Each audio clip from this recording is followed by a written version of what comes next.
പ്രിയപ്പെട്ട അപ്പച്ചന്മാരെ, അമ്മച്ചിമാരെ, സഹോദരങ്ങളെ, കുഞ്ഞുമക്കളെ, ഗലാത്യ ലേഖനം 6-ാം അധ്യായം 14-ാം തിരുവചനം. നമ്മുടെ കർത്താവായ യേശുക്രിസ്തുവിന്റെ കുരിശിലല്ലാതെ മറ്റൊന്നിലും മേന്മ ഭാവിക്കാൻ എനിക്കിടയാകാതിരിക്കട്ടെ. വിശുദ്ധ ഗ്രിഗരി നസിയാൻസൻ മതത്യാഗിയായ ജൂലിയൻ ചക്രവർത്തിയെക്കുറിച്ച് പറയുന്നു.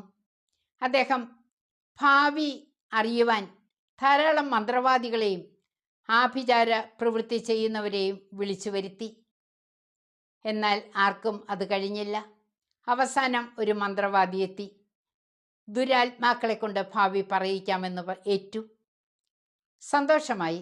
ചക്രവർത്തി ഒരു രാത്രിയിൽ മന്ത്രവാദിയോടൊപ്പം ക്ഷേത്ര അങ്കണത്തിലെത്തി.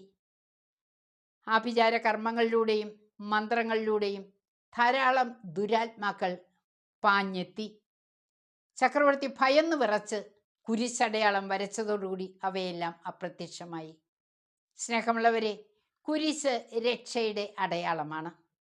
ഉണരുമ്പോൾ നെറ്റിയിൽ കുരിശ് വരയ്ക്കുന്നതും, വീടിൻ്റെ പ്രധാന കവാടത്തിൽ കുരിശ് വരയ്ക്കുന്നതും, പ്രാർത്ഥനകൾക്ക് മുമ്പ് കുരിശ് വരയ്ക്കുന്നതും, യാത്രയ്ക്ക് മുമ്പ് കുരിശ് വരയ്ക്കുന്നതും എല്ലാം നമുക്ക് രക്ഷ പ്രദാനം ചെയ്യും.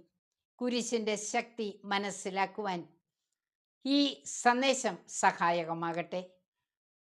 ദൈവം കുരിശിലൂടെയാണ് ലോകത്തെ രക്ഷിച്ചത്. കുരിശാണ് രക്ഷ, കുരിശിലാണ് രക്ഷ.